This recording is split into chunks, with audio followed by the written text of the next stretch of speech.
हरिओम. योगदास श्री जयगणेश जोशी यांनी निरूपण केलेले निर्वाण उपनिषद मंत्र क्रमांक 62चा उर्वरित भाग आता आपण समजून घेणार आहोत. मंत्र असा होता, भय मोह शोक क्रोध त्यागस त्याग हा. मोह हा नेहमी दुसऱ्याशी असलेल्या संबंधांमुळे निर्माण होत असतो. हा दुसरा म्हणजे आपण स्वतः सोडून चल अचल सजीव निर्जीव असे काहीही असू शकते. एखादी वस्तू, धनसंपत्ती, सजीव किंवा असेच काही आपल्या संपर्कात आले की आपल्याला त्याचा मोह होतो. ते आपल्यापाशी असावे असे वाटू लागते. ते आपल्या मालकीचे असावे असे वाटू लागते. ते इतर कोणाजवळ असेल तर आपल्याला द्वेष मत्सर वाटू लागतो. ते केवळ आपल्याच मालकीचे असावे असे वाटते. ते केवळ आपल्याच हुकुमतीखाली असावे असे वाटू लागते. ते मिळवण्यासाठी आपण काय वाटेल ते करायला तयार होतो. बुद्धी वक्र चालू लागते, मन प्रबळ होते. आपण प्रमाद करतो, त्यामुळे भोगापवर्गतेत अडकतो. हा सर्व मोहाचा दुष्परिणाम असतो. यावर एकमेव उपाय आहे आणि तो म्हणजे आपण आपला साक्षी भाव कधीही कोणत्याही परिस्थितीत सोडायचा नाही. आपल्या संपर्कात आलेल्याशी आपण कधीही तादात्म्य ठेवायचे नाही. मिळाले तर चांगले आणि न मिळाले तर जास्त चांगले अशी आपली वागणूक असली पाहिजे. त्यासाठी आपल्याला योग्य मार्गाने जे मिळते तेच आपल्या हिताचे असते ही भावना जोपासावी. आपण जन्माला एकटे आलो आहोत. आपण नेहमी एकटेच असतो. आपण येथून एकटेच जाणार आहोत. आपण आपल्याबरोबर काहीही घेऊन जाऊ शकत नाही. हा जीवनाचा मूलभूत सिद्धांत सदा सर्वदा सतत लक्षात ठेवून वर्तन करावे. म्हणजे मोह होत नाही. याचा अर्थ आपण काही मिळवण्याचा प्रयत्न करत नाही असं नाही, तर ते मिळवण्याचा आपण अट्टाहास करत नाही. मिळालं तर चांगले, नाही मिळाले तर जास्त चांगले अशी आपली वृत्ती होते. यासाठी एक अजून मूलभूत सिद्धांत लक्षात घ्यायचा आहे. जेव्हा दोन शुद्ध गोष्टी एकत्र येतात तेव्हा त्या एकरूप होत नाहीत. एकत्र आल्यामुळे त्या दोन्ही अशुद्ध होतात. उदाहरणार्थ, शुद्ध पाणी शुद्ध दुधात मिसळले तर ते शुद्ध दूध आणि ते शुद्ध पाणी दोन्हीही अशुद्ध होतात. याचा अर्थ असा आहे की केवळ दोन समसमान गोष्टीच एकरूप होतात. शुद्ध दूध शुद्ध दुधात एकरूप होते. शुद्ध पाणी शुद्ध पाण्यात एकरूप होते. येथे फरक असा आहे की केवळ दोन समसमान निर्जीवच एकरूप होतात. दोन सजीव समसमान असत नाहीत. त्यामुळे दोन सजीव एकरूप होऊ शकत नाहीत. व्यक्ती तितक्या प्रकृती. या जगतात सजीव जन्मापासून मरेपर्यंत नेहमीच एकटा असतो आणि असणार आहे. दोन सजीव समसमान असत नाहीत. प्रत्येकजण स्वाभाविकच, सहजच, नैसर्गिकच स्वतःचे व्यक्तिमत्व राखून असतो. याचा अर्थ जेव्हा दोन जीव एकत्र येतात तेव्हा ते कधीही एकरूप होत नाहीत, होऊ शकत नाहीत. प्रत्येकजण स्वतःचे व्यक्तिमत्व स्वतंत्रपणे जपून असतो. लग्नगाठ किंवा नातेसंबंध निर्माण करून जेव्हा दोन जीव एकत्र येतात तेव्हा ते मोठ बांधल्यासारखे एकत्र असतात. कधीही ते एकरूप होत नाहीत. कारण परत्वे ते बंधन बिघडू शकते, तुटू शकते, तुटतेही. कारण ते कधीही एकमेकात मिश्र झालेले नसतात. ते नेहमी वेगळेच असते. कारण ते कधीही एकमेकात मिश्र झालेले नसते. ते नेहमी वेगळेच असते. दोन सजीव नेहमीच स्वतःचे स्वतंत्र अस्तित्व सुरक्षित राखून एकत्र आलेले असतात. ते कधीही समरस झालेले नसतात, एकरूप झालेले नसतात. कोणीही कितीही स्वतःला दुसऱ्यात झोकून दिले तरीही तेथे त्याच्या स्वतःचा व्यक्तिमत्वाचा फरक हा राहतोच राहतो. याचबरोबर हेही महत्त्वाचे असते की कुणीही स्वतः दुसऱ्याला पूर्णपणे सामावून घेऊ शकत नाही. कितीही जवळीक झाली तरी त्यात सूक्ष्म का होईना अंतर हे असतेच असते. मन महाचलाक असते. ते स्वतःसाठी नाही तर इतरांसाठी मोह करू लागते. उदाहरणार्थ एखादा समाजासाठी, सार्वजनिक संस्थेसाठी, मठासाठी मागणे मागतो. तो म्हणतो की मी स्वतःसाठी काही मागत नाही, मला काहीही नको, संस्थेला, मठाला, देवाच्या कार्याला द्या. परंतु येथेही सुप्त मोह दडलेला असतो. त्या संस्थेसाठी तो स्वतःच्या मोहाप्रमाणेच कर्म करतो. तोच झगडा, तीच ईर्ष्या, तीच जिद्द, तीच झुंज, सर्व काही तेच. फक्त वैयक्तिक लेबल काढून सार्वजनिक लेबल लावलेले असते. परंतु आत्मोहाचे बीज तेच असते. सार्वजनिक कामाच्या उदात्तीकरणाखाली मोह जास्तच उफाळून जोपासला जात असतो. अशा प्रकारे आपला दुसऱ्याशी कधीही संबंध असत नाही. जो असतो तो बेगडी आणि तकलादू आणि व्यवहारिक असतो. ती एक तडजोड असते, ते एक मिलन असते, तरी तेथे एकरूपता नसते. हा विचार जर ज्ञानाने समजून उमजून घेतला तर आपल्याला सजीव किंवा निर्जीव अशा कशाचाही मोह होणार नाही. आपण कुठेही गुंतणार नाही. कारण जर असा संबंध आला तर तो बेगडी असणार हा विचार आपल्याला दुसऱ्यापासून नेहमीच दूर ठेवेल.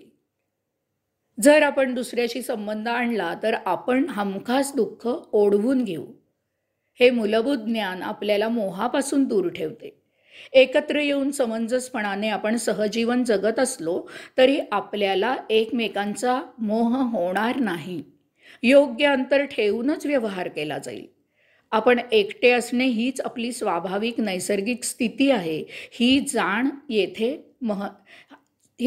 येणे महत्त्वाचे आहे. आपण एकटेच होतो, आहोत आणि असणार आहोत. तेच आपल्याला श्रेयस्कर असते. त्यामुळे इतरांचा मोह निर्माण होत नाही.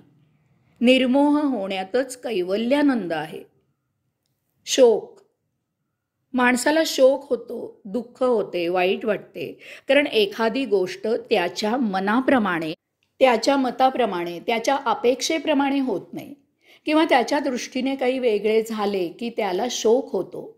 त्याला एखाद्या घटनेची अपेक्षा नसते तरीही ती घटना घडते आणि माणसाला शोक होतो. माणसाला अपेक्षा नसते, ध्यानीमनी नसते आणि एखाद्याचे देहावसान होते.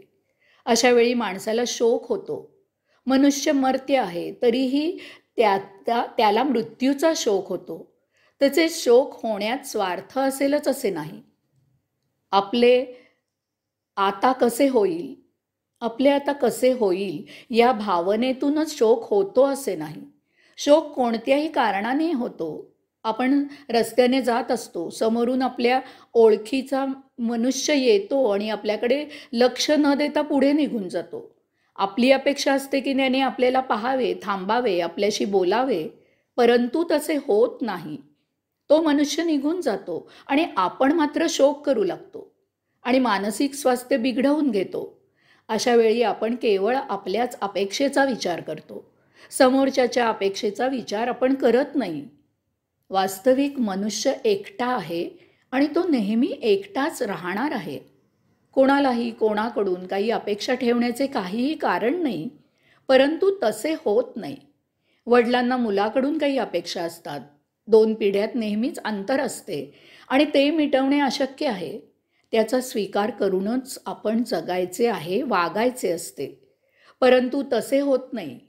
प्रत्येकाला स्वतःचे आयुष्य असते.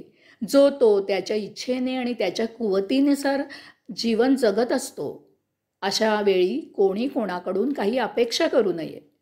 परंतु वडील मुलाकडून अपेक्षा करतात. त्या अपेक्षा मुलगा पूर्ण करू शकत नाही. त्यामुळे वडिलांना शोक होतो.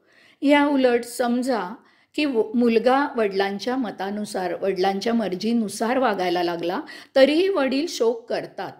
अशा वेळी ते म्हणतात की नुसता नंदी बैल आहे, त्याला स्वतःला काहीही मत नाही. मी असेन तर हा आहे, माझ्या पश्चात याचे कसे होणार कोण जाणे, असे म्हणून शोक करतात. मनुष्य नेहमी एकटाच असतो आणि असणार आहे. यास्तव कुणी कुणाकडून कसलीही अपेक्षा करू नये. याचे कारण म्हणजे कुणी कुणाची अपेक्षा कधीही पूर्ण करू शकत नाही. प्रत्येकजण स्वतंत्र आहे आणि तो तसा वागू जगू इच्छितो. भिकाऱ्याला जर तुम्ही म्हणालात की भीक मागण्याऐवजी काम कर आणि पैसे मिळवून जगता जग, तर तो म्हणेल की साहेब, भीक मागणे ही माझी मर्जी आहे. द्यायचे तर द्या किंवा देऊ नका. मूलभूत सिद्धांत हाच आहे की मनुष्य एकटा आहे. त्याच्याकडून काहीही अपेक्षा करू नये. तुमच्या अपेक्षा पूर्ण करण्यासाठी तो तुमच्याशी एकरूप होऊ शकत नाही. त्यामुळे कुणी कोणासारखा असू शकत नाही, कोणासारखा वागू शकत नाही. जो जो आपापली जबाबदारी ओळखून त्याप्रमाणे आपला आपण वर्तत असतो. क्रोध. एकदा एका कचेरीची जाहिरात होती की त्यांना जबाबदारीचा भरपूर अनुभव असलेली व्यक्ती मॅनेजर म्हणून पाहिजे आहे. साळूने तिथे अर्ज केला. त्याला मुलाखतीसाठी बोलावले गेले. मुलाखतीमध्ये त्याला त्याच्या जबाबदारीबद्दल सविस्तर सांगायला सांगितले गेले. तेव्हा साळू म्हणाला की त्याला कमीत कमी 10 कंपन्यांमधील जबाबदारीचा अनुभव आहे. कारण जेव्हा काही झाले तेव्हा 10ही कंपन्यांमध्ये प्रत्येक वेळी केवळ त्यालाच जबाबदार धरण्यात आले आणि त्यामुळे तेथील लोकांच्या मत्सरामुळे त्याला तेथे राजीनामा द्यावा लागला.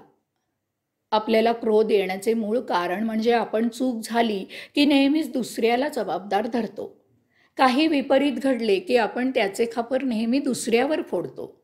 आपल्या मते दुसऱ्याने चूक केलेली असल्यामुळे आपल्याला क्रोध येतो. क्रोध नेहमीच दुसऱ्याचा येतो. आपण आपल्यावर कधी चिडत नाही, क्रोध करत नाही. मनुष्य क्रोध करतो कारण क्रोध त्याच्यात मुळातच असतो. असे होत नाही की आपल्या मतानुसार दुसरा काहीतरी विपरीत विचित्र वागतो आणि मग आपल्यात क्रोध निर्माण होतो आणि मग तो व्यक्त होतो. क्रोध आपल्यात अगोदरच नेहमीच असतो. काही कारण घडते आणि आपला क्रोध बाहेर यायला ते निमित्त होते.